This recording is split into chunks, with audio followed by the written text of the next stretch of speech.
আসসালামু আলাইকুম রহমতুল্লাহ। সুপ্রিয় সপ্তম শ্রেণীর শিক্ষার্থীরা, আশা করছি ভালো আছো। গত ভিডিওতে আমি তোমাদের ১.১ অনুশীলনী ১.১ এর ১ নম্বর মৌলিক গুণনীয়কের সাহায্যে বর্গমূল নির্ণয় দেখিয়েছি। এখন আমি তোমাদের দেখাবো ২ নম্বরের ভাগের সাহায্যে বর্গমূল কিভাবে নির্ণয় করতে হয়। দেখো, তোমরা যারা নতুন, চ্যানেলে সাবস্ক্রাইব করে দাও আর একটা লাইক করে দাও।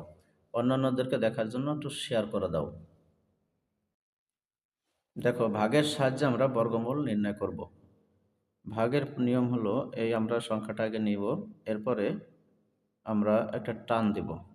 কোন পাশে টান দেব? ডান পাশে একটা টান দেব, খাড়া টান। এরপরে আমরা ডান দিক থেকে জোড়ায় জোড়ায় আমরা মার্ক করে নেব। এরকম মার্ক করব, একটা থাকলে একটার উপরে টান দেব। এখন আমরা বর্গ নির্ণয় করব হলো বাম দিক থেকে। বাম দিক থেকে যে সংখ্যাটা শুরু, ওই সংখ্যা থেকে আমরা বর্গ নেওয়া শুরু করব। বামে প্রথমে আছে হলো দাগ দেওয়া একটা সংখ্যা ২। তাহলে এই ২ এর বর্গ কত? ২ এর বর্গ হলো আমাদের ২ এর ভিতরে বর্গমূল যে সংখ্যাটা সেটা হলো ১। এককে ১। যদি আমরা ২ এর বর্গ বের করতে যাই তাহলে ২ দুগুণে ৪ হয়ে যায়। ২ এর চেয়ে বেশি হয়ে যায়। এজন্য আমরা ওটা নিব না, আমরা নিব হলো কোনটা? এককে ১। এখন আমরা বিয়োগ করব। বিয়োগ করলে নামবে হলো ১। আর এই পাশে আমরা বাম পাশে একটা টান দেব। এই যে প্রথম যে বর্গ সংখ্যাটা পাইছি ১, ১ কে ডবল এখানে আনবো। ২ হবে। ১ এর ডবল ২। আর এই যে দাগ দেয়া ২ টা সংখ্যা রয়েছে ১২৫, মাত্র ২৫, এটার কাইটে নামালাম। তাহলে হয়ে গেল কত? ১২৫।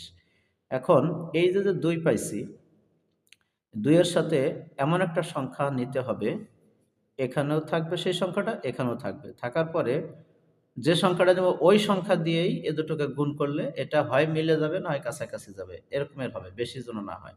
সেই সংখ্যাটা কি হতে পারে? সেই সংখ্যাটা আমার মনে হয় ৫ হবে। দেখো, ৫। এই ৫ দিয়ে যদি ২৫ কে গুণ করি, এই ৫ দিয়ে যদি ২৫ কে গুণ করি, দেখো ৫ ৫ ২৫, হাতে থাকে আমার ২। ৫ দুগুণে ১০ আর ২ ১২। দেখো, মিলে গেছে। তাহলে আমাদের এখানে আর কিছু নাই। অতএব আমাদের নির্ণয় বর্গমূল, অতএব নির্ণয় বর্গমূল এই ২০০, আমরা আগে রুট চিহ্নটা দিয়ে নেই। রুট চিহ্ন ২২৫ সমান সমান হলো ১৫। এটাই উত্তর। তোমাদেরকে দেখাই মজার বিষয়টা।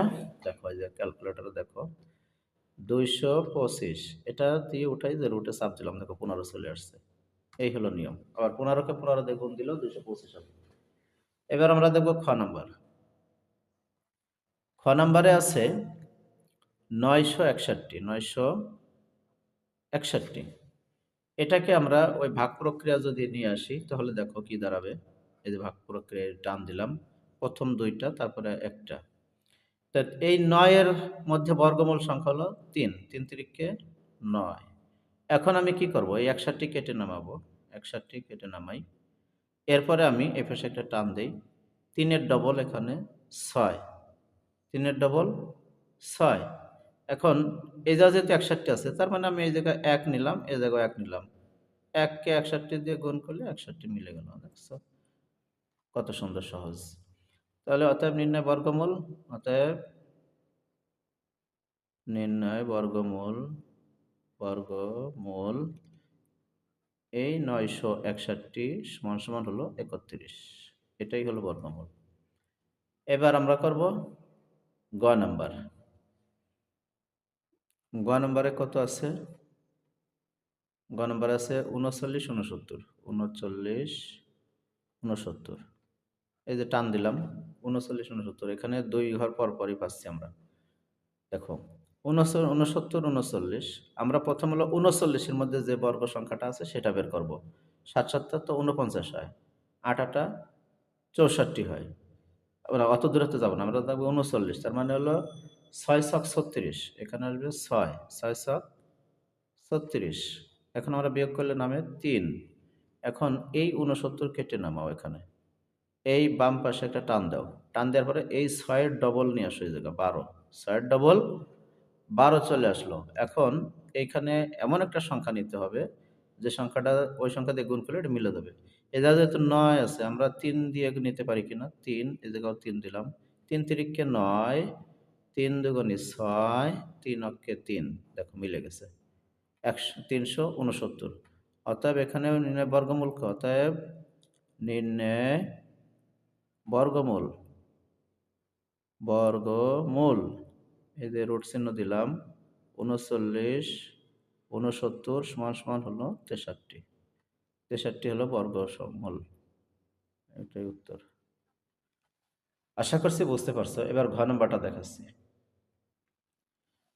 দেখো এখানে আছে একক, দশক, শতক, সহস্র, অযুত, তার মানে 10,404, 10,404। তো এইখানে দেখো আমরা দুই ঘর পর পর দাগ দেই, আর একটা ঘর শেষে থেকে গেল। তো আমরা একের তো বর্গমূল আমরা পাই এককে এক। এখন বিয়োগ করলে শূন্য, তার মানে হলো আমরা এ শূন্যটাও এখানে নামাবো না, আমরা নামাবো 4, 4, আর এখানে 0, 4, এটা নামাই নিয়ে আসলাম। এখন দেখো এই একের ডবল কত? 2 হয়, একের ডবল 2। এখন এই জায়গায় আছে 204, তাহলে আমরা এটাকে কি করতে পারি? যেহেতু এইখানে একটা শূন্য আমাদের নামাতে পারে নাই, সেজন্য এইখানে একটা শূন্য আমরা নেব। তাহলে এই জায়গায় 10-এর ডবল 20 হয়ে যাবে, 10-এর ডবল 20 হবে। এই শূন্যটা কিভাবে পেলাম? এই যে একটা শূন্য আমরা এখানে আনি নেই, সেটার পরিবর্তে এখানে একটা শূন্য দিয়ে দিলাম। তাহলে 10-এর ডবল 20 হলো। এখন এইখানে 204 আছে, 404 আছে। এখানে কোন সংখ্যা নিলে আমার মিলে যাবে? দেখো আমি যদি এখানে 2 নেই, এখানে যদি 2 নেই, তাহলে অবশ্যই 2 দুগুণে 4, 2 শূন্য শূন্য, 2 দুগুণে 4 মিলে গেল। দেখছো কত সুন্দর মিলে গেল। তাহলে আমাদের অতএব নির্ণয় বর্গমূল, অতএব নির্ণয় বর্গমূল, এই যে রুট উপর দিলাম, রুট দিয়ে ওই সংখ্যাটা নিয়ে আসলাম, 10,404 সমান সমান হবে 102। এটাই উত্তর, এটাই উত্তর। আশা করছি তোমরা 2 নম্বরটাও সুন্দর করে বুঝতে পারছো। না বুঝলে একটু বারবার টেনে টেনে দেখো, বুঝে যাবে তাহলে। আর তোমরা ভালো থাকো। পরবর্তী ভিডিওতে 3 নম্বর দেখা দিচ্ছি। আসসালামু আলাইকুম।